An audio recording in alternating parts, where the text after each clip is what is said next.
અમદાવાદની ખ્યાતિ હોસ્પિટલ પાપની દુનિયામાં એટલી કુખ્યાત થઈ ગઈ છે કે માનવતાનું માથું પણ શરમથી ઝૂકી ગયું છે। સરકારી સહાય મેળવવાની લાઈમાં દર્દીઓના પરિવારજનોને જાણ કર્યા વગર ઓપરેશન કરી નાખ્યા, જેમાં 2 દર્દીઓનો ભોગ લેવાયો। આ કુખ્યાત હોસ્પિટલે અગાઉ પણ આવી જ એક ઘટનાને અંજામ આપ્યો હતો। મારા ફાધરનું નામ નરસિંહભાઈ છે।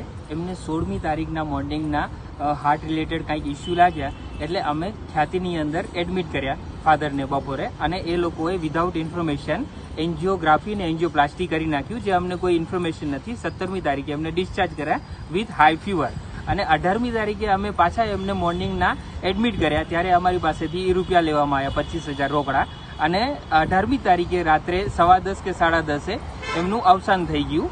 એના કમ્યુનિકેશન યા કોઈ બી લૂંટના લીધે અને ટ્રીટમેન્ટ રિલેટેડ ઇસ્યુના લીધે। ખ્યાતિ રિલેટેડ મને આ ફેરથી જાણીને બહુ આઘાત લાગ્યું કે હજી બી સ્ટીલ આ લોકો એ સ્કેન્ડલ કરી રહ્યા છે કે કાર્ડના નામે એ લોકો પૈસા છાપે છે અને પેશન્ટોનું એ લોકોનું દુઃખદ અવસાન થાય છે। એટલે મારું સરકારને એવું વિનંતી છે કે આવી હોસ્પિટલના નામે સ્ટ્રિક્ટ એક્શન લેવામાં આવે, આઈધર તો એમને બંધ કરીને પેનલ્ટી મોટી લગાવવામાં આવે। વર્ષ 2024માં જૂન મહિનાની 16મી તારીખે નરસિંહભાઈ કાનજીભાઈ પટેલને દાખલ કરાયા, જેમનું મૃત્યુ તારીખ 18 જૂનના રોજ ખ્યાતિ હોસ્પિટલમાં થયું।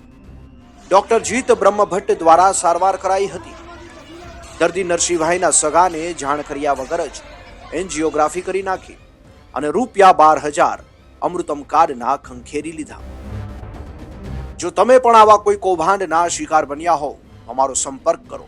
મુંબઈ સમાચાર બનશે આપનો અવાજ।